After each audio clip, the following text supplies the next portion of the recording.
Welcome into the box score. Week 9 straight ahead. Murphy Fair, we're getting late in the season. Week 8 in the books. It's hard to believe. It's just blink your eyes twice and the whole season's gone. But the best part, the meat and potatoes part, is 2 weeks away. When the playoffs, 3 weeks away, I guess, when the playoffs began. And once again, the Upper Cumberland's going to be pretty well represented, I think, in the postseason. Of course, it's with us taping the show on Tuesday for it to air on Thursday and Friday. Murphy, it seems like it's flown by. Let's look at the Jackson County and Smith County. The Owls were tied 7 apiece at half, but then scored 21 unanswered to win it 35-14. First downs 21-10, but the rushing game was big. The Owls 46 rushes, 262 yards, while Jackson County, who loves to run the football, only 25 of 58. Riley Martin 117 yards.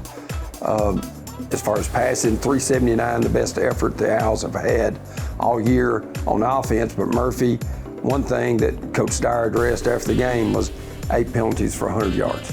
That's not bad at all. I think most coaches would probably take that maybe in a game. I'm not sure. Coach Dyer was the discipline part of it. He wants his team to, they had been averaging about 3 or 4 penalties a game, maybe 35, 40 yards, but then to have 8 for 100.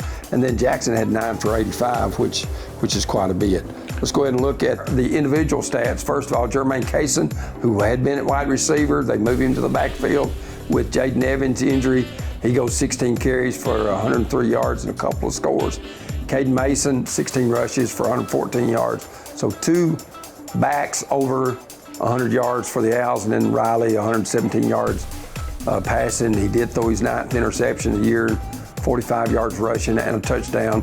Joe Rowland, who is a lineman for Jackson County, an Owl had a ball go through his hands, and it goes into number 75, Rowland's hands, and he rumbles 6 yards for a touchdown, and the Jackson County fans across the way and their team went nuts. I bet they did. I bet they did. Based on what you had to say, congratulations goes out to the Smith County defense, because obviously they flipped the switch at halftime, and that's probably, I know that's 21 more points, but Jackson County apparently didn't get a whiff in the second half. 52 yards, I think, is all, or 58 that all Jackson County had in the first, but the penalties kept moving the ball down the field. Wow. A face mask, a defensive hold, and a pass interference, wherever it may be.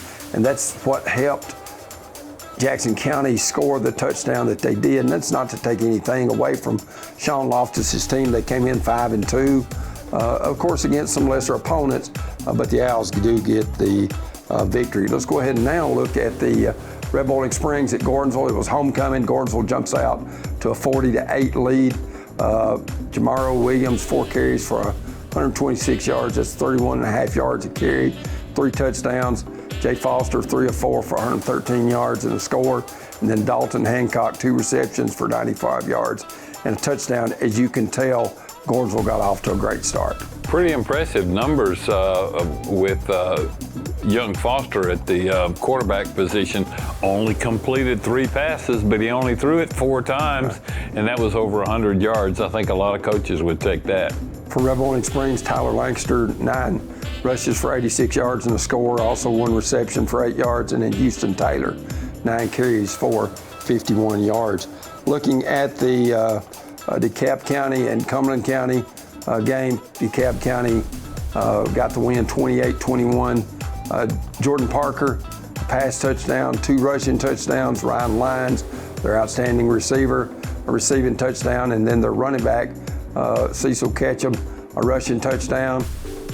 Keeps DeKalb County's playoff hopes alive, although they did lose 2, as we'll go through the scores here after a while. They did lose to Macon County in that previous week. Hopefully they can, get a win or 2 down the stretch to get in the playoffs. Cumberland County, a rushing touchdown each for Grayson Dunlap, Jordan Probst, and Bryson Wilson. But when you look at Stone and DeKalb, you look at Macon, you look at Upman, you look at some of these teams, there's 5 pretty good teams there, Murphy, and one of those is going to be left out. Yeah, you took the words out of my mouth. I was just thinking about the fact that it's very top heavy, but there's only 5 teams, I think, maybe 6 in that region. 7. No, Thank you, sir. There's 7. Yeah. But nonetheless, it is top heavy with 5 teams still fighting hard for those 4 slots. When you look at DeKalb, Murphy, I mean, I know they've had some tough losses, but still, you got to put those behind you and look ahead and not dwell on the past. I just can't help but wonder, because I was at the Macon County-DeKalb County game for the first half, and it looked as though DeKalb County was where they wanted to be. They were up, going to the locker room for intermission, but it was just an entirely Macon County second half on that, and I just wonder how much that took the wind out of DeKalb County's sails, not only the rest of that night, but maybe some last week as well. That's for sure. Let's go ahead and look at the Chattanooga Notre Dame at Cannon County. Of course, Notre Dame will be forever etched in Murphy and I's heart because in 1989, basketball. Right, Notre Dame came to Carthage for a sub-state game, and the Owls made the state tournament for the first time in 28 years under Dirk Ash. They were down 18 points going to the fourth quarter and won by 9 in front of about 2,100 fans at Bill Lander Gymnasium. So that was quite a historic moment. But talking about Cannon County, Murphy, a very, very impressive win. It was, and Notre Dame's in a rebuild mode, just like Cannon County was a couple of years ago, and it was a very impressive evening for Cannon County football fans. We had each of the 2 quarterbacks that saw extensive action, threw for over 100 yards. There were 6 different Cannon County players that scored touchdowns and over 500 yards on offense. It was a great night for Cannon County for sure. Eli Garrett, 4 of 6, 121 passing yards, a touchdown, 3 carries for 29 yards. Then Colby Miller, 6 of 8 for 75 yards, 2 touchdowns. And then a huge night rushing the ball, nearly 10 yards a carry, 16 rushes for 157 yards and 2 scores. Braden Smithson, 23 carries for 131 yards and a score. Matt Baines, 3 catches, 125 yards and a score. And for the Fighting Irish of Notre Dame, Cooper Campbell, a couple of passing touchdowns, and Ryan Faleur with 2 receiving touchdowns. But a huge win for Cannon County, which should give them momentum, Murphy, heading to try to grab a playoff bid. It's homecoming this coming Friday night. They play Cascade, and a win over Cascade, don't want to get the cart in front of the horse, but if they beat Cascade, they're pretty much in the playoffs. We'll have an interview with Gordonsville volleyball coach Brian Lesu when we return. As we remind you, you're watching The Box Score, brought to you by Carthage Safeway. Your trusted friend for all your grocery needs in Smith County is Carthage Safeway, your home-owned and home-operated supermarket. From the delicious USDA steaks in their meat department to the freshest produce around, Carthage Safeway is proud to serve you and your family. Todd and Angela Skurlock and everyone at Carthage Safeway are always there with a friendly smile and a helping hand. Great service, prices, and selection. That's Carthage Safeway, 80 Dixon Springs Highway, Carthage. At DTC, we're constantly looking at ways to improve your quality of life, to help you make the most of all your connections, so that you'll have time for the things that matter most, whether at work or play. Score the best connection with internet that slays. Receive a free month of service when you add or upgrade your internet package with DTC. It's a great time to get started. Call or visit DTC online today and make the most of your connections. Hello, I'm Bruce Daniel. I've lived in Cannon County all my life. For the last 59 years, I've only made it across the highway. I married my wife, Melody, in 1981. We hauled our first load of freight in 1983 with 1 truck and a couple old barred trailers. We found a way to make it. Our employees are the backbone of our company. Some of our team members have been with us for more than 30 years.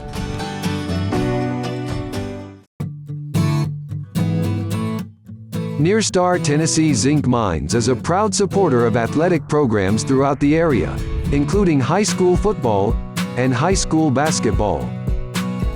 To learn more about us, please visit us at our website, www.nearstar.com. Nearstar Tennessee Zinc Mines.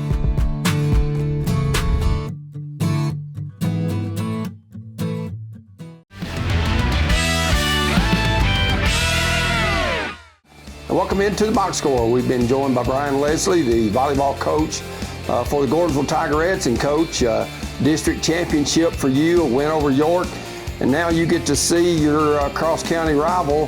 The only thing about it, you got to go to Cross Plains to play them in the region semifinals. Wow. Yeah, we had first, thank you for having us on, but had a great week this past week. District championship, like you said, so we're looking forward to region, which is today, and yeah, unfortunate that they're just a few miles north of us, and we're heading to East Robertson to play them, but looking forward to the opportunity. Coach, it's always tough to go to York and play, and I don't care what you're playing. We experienced that, Terry and I did, doing basketball games for a long time, but every local Smith County, Gordonsville team that has to go to Jamestown, you got to hold your breath. So your girls must have played lights out volleyball. Congratulations on that win. Well, thank you very much. Yeah, York's it's a haul for us. We actually went to York a few weeks ago. This past week, the district tournament was actually at Clark Range whenever we played them, but that's a haul in itself. And yeah, our girls, we're playing pretty good right now. Actually, we're playing real good right now, and I don't brag on them enough, I guess, sometimes. But now we're just wanting to keep this thing rolling. All right, Coach Leslie, 3 events in 8 days, I'm sure, are weighing heavily. First, the Tennessee-Alabama football games this Saturday. Everybody knows Brian Leslie, knows he's from Alabama and a huge Bama fan. Of course, you've got to endure the Tennessee fans. Your daughter got married last Saturday, which I know is an emotional time for you, her being the only child. And then this little old volleyball game today on Tuesday, you're hoping to get through. So if you can make it through that 8-day stretch, you can probably relax a little. You are absolutely correct, and I appreciate you just packing that on and reminding me of all these events going on right now at this stressful time. But yeah, you're right. We hopefully Alabama pulls out a big win, because when they don't, I get to hear it from all these kids at the high school. The wedding for Grace was awesome. Had a great day, and now then we got this region game today that we're working on. Coach, I can just hear it. It doesn't matter where you are. Somebody in the background is saying, there's an Alabama fan amongst us somewhere. Coach, tell us a little about your team, the breakdown. How many seniors, how many sophomores, juniors, freshmen? Is it a mature team or one that's just maybe overplaying their abilities come tournament time because they're so young? Well, we don't have any seniors on the team this year. That being said, we are a heavy junior roster. We have 7 juniors. Several of those have quite a bit of playing experience. Several of those kids are on, our softball state championship that they've won the last couple years. A few of the sophomores as well. So they've been in some big games. They know how to play those games and all. Like I said, 7 juniors. We have 4 sophomores and then 6 freshmen this year. Brian, when you look at this game, you've got to play in front of your student body and Smith County student body. The game at Carthage was a 5-setter. I think you wound up winning by a couple of points. Great ball game. At your place in Gordonsville, you really, Lady Owls weren't playing well, and you beat them 3-0. I know, and you and I have already talked about this, it's hard to beat a team 3 times in a season. Having said that, rather than not playing in front of the student body and traveling as far as you've got to travel, that's going to be a different atmosphere as well. Absolutely. We always, for, the last 10, 12, 15 years, we've had that in-school game with them. We really enjoy it in that, the girls get to play in front of their peers. not a lot of people. It's not like there's the stands are packed for these volleyball games. So having that in-school game lets them play in front of their friends, gets those nerves going, and the stress of it. Hopefully, learning how to deal with it under those circumstances helps prepare us whenever you face that adversity in a postseason game like this. But it'll definitely be a lot different, especially, we're on fall break, an hour and a half away. I'm sure that we're going to have several people there, and they're going to have several people there, but nothing like the home court advantage that each team had whenever we played at the in-school game. So it'll be a lot different atmosphere. Coach, I think that speaks volumes, not only for you and your ladies, but for Smith County's coach and the ladies on that team too, to still be playing this deep in the postseason. What's some of your strengths, some of the things that have really maybe surprised you a bit on how your girls have played this year? Well, I guess we've got some good hitters, and we've got a really good setter, but I've always said that we're going to succeed or not succeed based on our back row. So while I won't say that it necessarily surprised me how well we have played, but at the same time, our back row, led by our libero, Melinda Holder, she got the all-district MVP this year. Got Callie Underwood, Christina Ray, Callie Dillard that play just excellent back row. My setter, Brooke Briggs, whenever, the opponent sends the ball over the net, she's great at getting those digs. She plays defense first before she sets the ball, does a great job. And then we got a couple young ones, Paisley Underwood and Delaney Watkins, that come in and play a little bit back row for us. So our back row strength it's been our strength all year long. And then our serving, we've got some really good kids that serve. Obviously what people see, those finishes, the kills at the net, Dariana Bell, Callie Dillard, my outside hitters, Ashlyn Naylor and Christina Ray hit a lot out of the middle, Emma Crawford right side, that we do a pretty good job hitting the ball, blocking, but our back row has really been our biggest strength this year. Now, Brian, did you start the volleyball program at Gordonsville and been the only head coach? Yes, so they really don't know around here how good or bad I am because they got nothing to compare me to, which is kind of a good thing that, no pressure like following Nick Saban or anything like that. So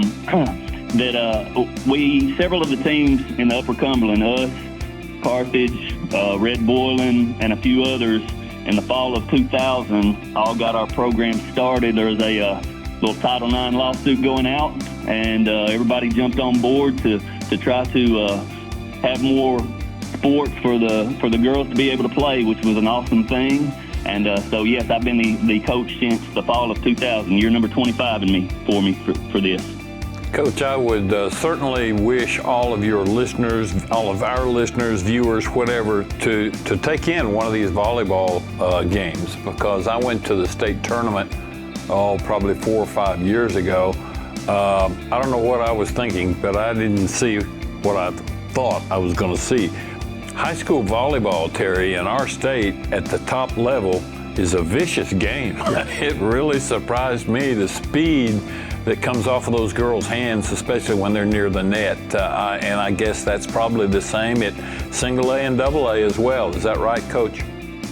Yeah, and the word that you said, I don't know that I have used that, the viciousness of it, but it absolutely is. I mean, that's a great descriptor for it. Whenever you see two good volleyball teams going at it, it is it's a non-contact sport. You're on opposite sides of that net, but a vicious, fast-paced game with athletic kids laying out, digging the ball, getting dirty in the floor, and just knocking the mess out of a volleyball. It's vicious. I like that, and I'm going to hold on to that. Coach, it's a lot more contact when those girls hit the floor, especially the diggers, because they sacrifice themselves to keep that ball in play, and it's pretty amazing the way they pop back up. Yeah, you got a strong hitter on the opposite side of that net, and they're just cranking that volleyball, and you don't know how some of those back row kids get to those balls, lay out for them.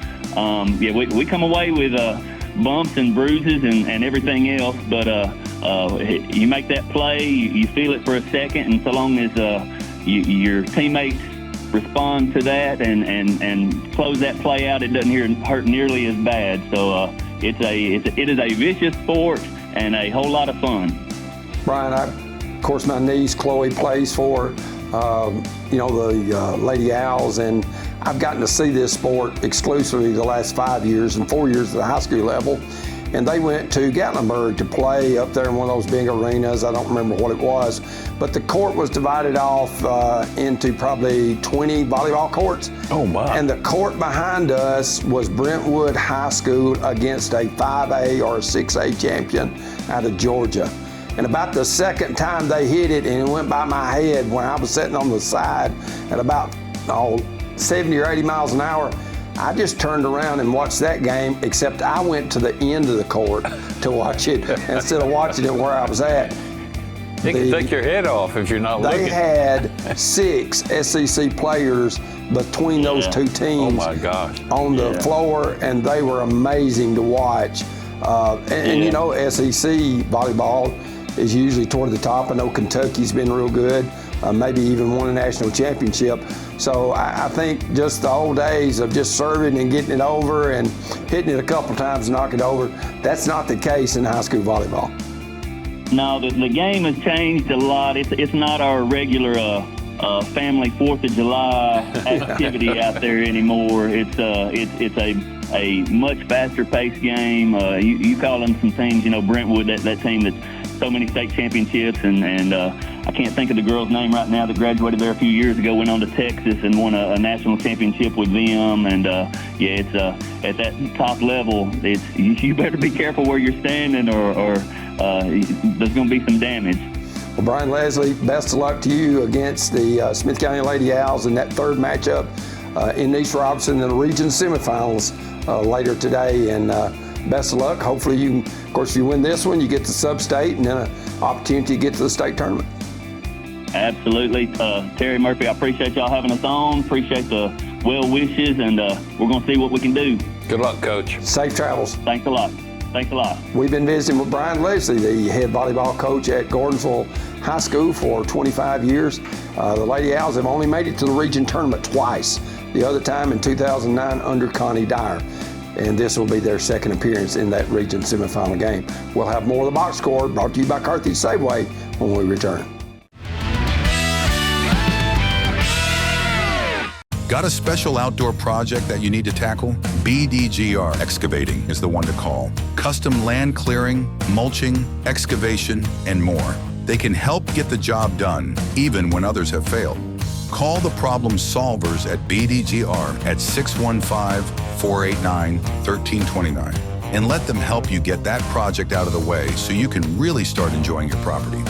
BDGR Excavating.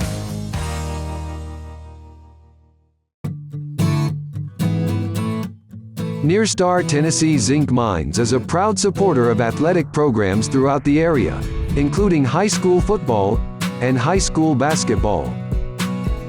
To learn more about us, please visit us at our website, www.nearstar.com. Nearstar Tennessee Zinc Mines.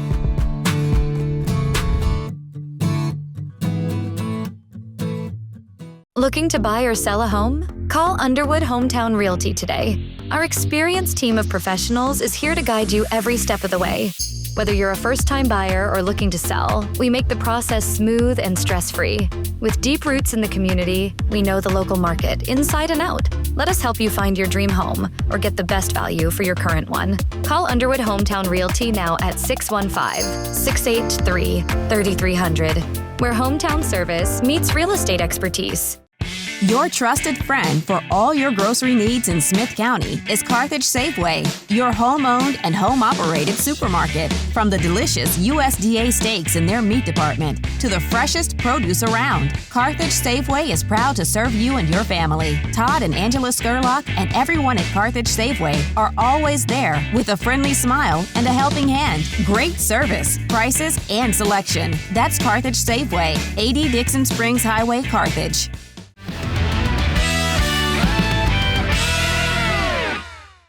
Here with Cannon County head coach Andy Bartsch. And coach, first of all, a big win last week for you and your team. I think a lot of people thought you might win, but by that margin is pretty impressive. Yeah, I think you're right. You know, we had some distractions earlier in the week, and we had to suspend a couple players for part of the game. And, you know, judging on the way things went last year, I don't know. I mean, I thought we could be competitive. I don't know how many people in the locker room, if they were honest, gave us much of a chance at all. But that's a team that was, you know, it's hard to gauge them because they're a private school from a different part of the state. They've really only played really good football teams. So, I mean, on film, they look like a beatable team, but you just don't know because you're not really familiar with the competition. But you're right. Boy, I looked up at the end. I didn't realize, Murphy and I were talking about this before, that we ended up with a running clock.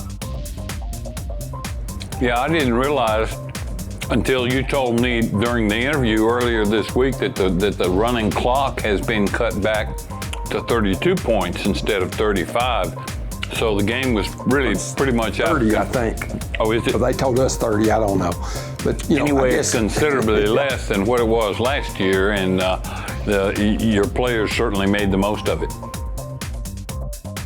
Yeah, you're right. We were able to kind of get some other kids out there too, and it just kind of cascaded for, you know, no pun intended. It just kind of cascaded, and next thing you know, we've scored a bunch of points and gained a bunch of yards. Well, we got to make sure that things cascade again this week, then, don't we? Yes, sir. That's the plan. Coach, when you have over 500 yards of offense, a lot of people get to know the running backs, the quarterbacks, the receivers. Let's talk about those guys up front. They had to do a tremendous job for you. Well, our offensive coordinator, Coach Tommy Hinch, he also coaches the offensive line, and you know, he wanted to do that because that's really where the game starts and ends, is in the trenches. And those guys they rose to the challenge. You know, it was going to have to be, we had a different plan because we had to play two different quarterbacks in the game. And the plan early was to just, if we can run the ball vertically and run it down their throat, we will. And, you know, seniors like Jake Rogers and Dylan Gunner, they really rose to the challenge and organized that got that group really rolling. Coach, it's the worst coach's nightmare this week with homecoming. Obviously, lots of things going on campus as everybody has a good time, and hopefully some players from previous Cannon County football teams will be there Friday night, or be there tonight, excuse me, for the ball game. But it's been a tough week to be focused on football on the football field with so many things going on. How do you get around that? Well, I like to refer the boys back to previous experience. We've had some issues with distractions. You know, we had an internal issue last week that kind of may or may not have sprung up into something external. We had the day where school was canceled on a game day because of the threat. You know, we've had 2 or 3 games where we haven't had school, and the kids have done a really good job of handling that. You know, we practice on Thursday mornings to kind of get the kids out of their routine. So I like to refer them back to, we do have experience dealing with disruptions and dealing with sudden changes. And this week should really be no different. You know, and actually what's been kind of nice is those distractions, they didn't start till later on in the week. So it hasn't been an entire week of distraction.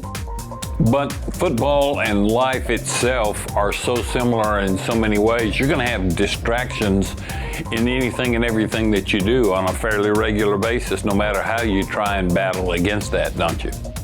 And that's where, when we talk to the guys and we talk about why we're really here, is we're really here to train our boys to become fathers and be good fathers. And we've talked about scenarios where you know, you think things are going to go one way and they don't, and, you know, how are you going to react?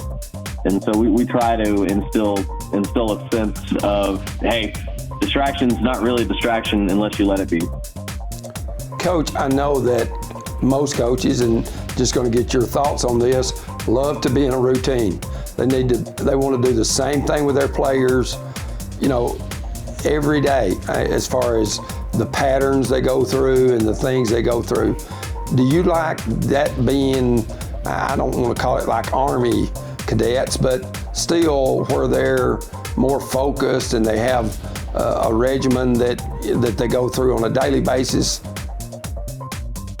We do, and mainly we do that because we're just so shorthanded as a coaching staff. You know, we've got 4 guys on campus, and we've got 2 that we rely on heavily that are off campus, and they're in other careers. So just between the 4 of us, most of the time having to take care of all of the stuff just outside of football, I think we've gotten ourselves in a pretty good routine. But like I said, having them come in Thursday morning for practice, Thursday mornings are starting to get cold, and we tell the kids that's playoff weather. But that's a disruption in a routine in some respect. But it is a routine in other respects because, it's the same time every Thursday. So I think to answer that, I mean, we'd like to have built-in disruptions if we could. But I think just it's human nature to kind of get yourself into routines and trying to set up things where they can be expected. Coach, tell us a little bit about your opponent this week, Cascade. Very similar to Cannon County in that they're looking for a playoff bid too if they get a win this week against Cannon County. Tell us about that team and how you feel you stack up with the champions.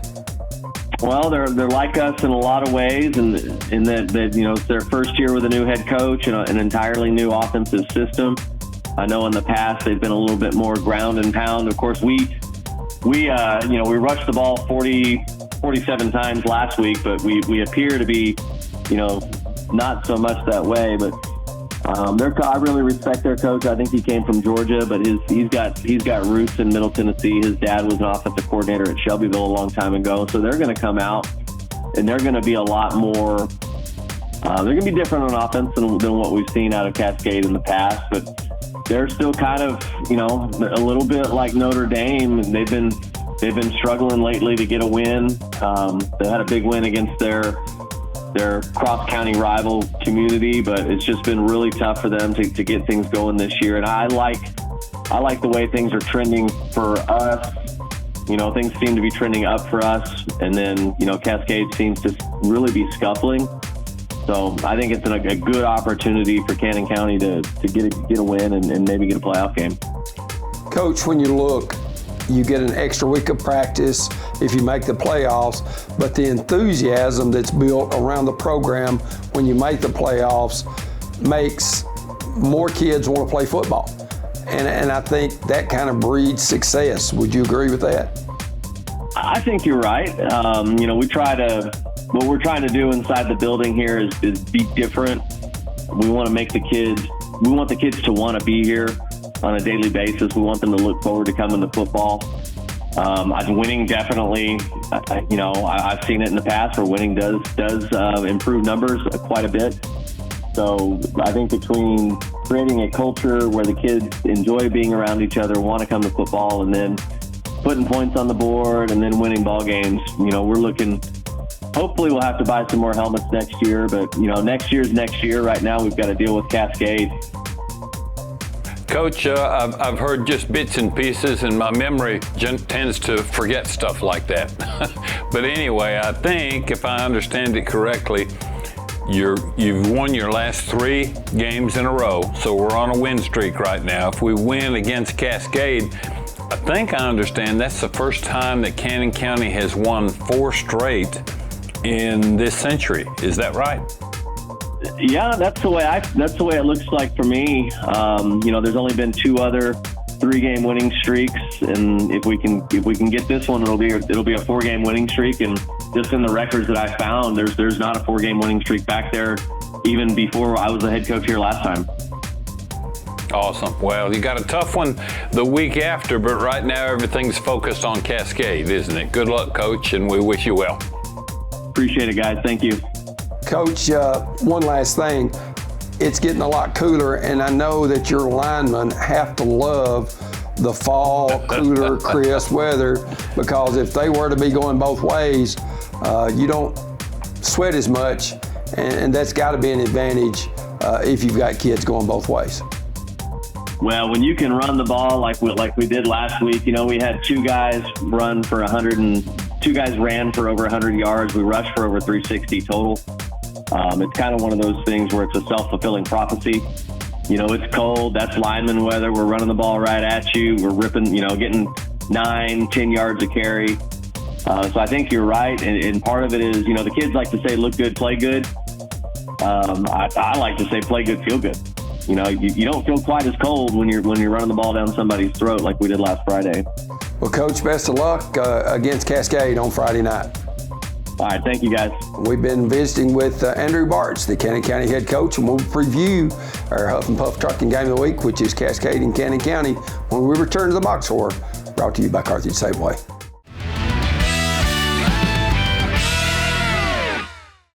Do you ever worry about the safety of your home when you leave? Or at night while you're sleeping? Then give your home a professional security makeover with help from DTC Security. For just $49.99, get a system with a touch keypad, 3 window or door sensors, motion detector, key fob, and standard installation. There's never been a better time to get started. Contact us and start your home's DTC Security makeover today. If you're a commercial driver looking for a company to call home, Huff and Puff Trucking is the company for you. Our employees are professional and dedicated individuals that take pride in what they do. We offer an outstanding pay package with a dispatch structure that maximizes your home time. To learn more about a company that knows you by name and treats you like family, call us at 1-800-965-5033 or visit our website at huffpufftrucking.com. Got a special outdoor project that you need to tackle? BDGR Excavating is the one to call. Custom land clearing, mulching, excavation, and more. They can help get the job done, even when others have failed. Call the problem solvers at BDGR at 615-489-1329 and let them help you get that project out of the way so you can really start enjoying your property. BDGR Excavating.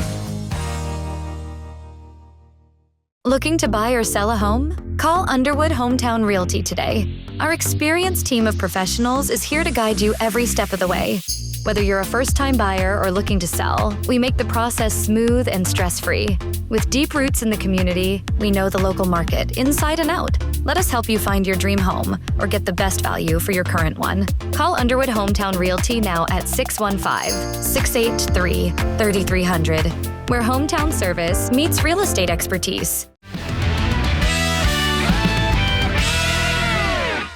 And welcome into the box score, brought to you by Carthage Safeway. We want to thank Todd and Angela for sponsoring our show. You can go by and see them at lunch, or they have an excellent breakfast buffet as well. Go by and see them out on Dixon Springs Highway.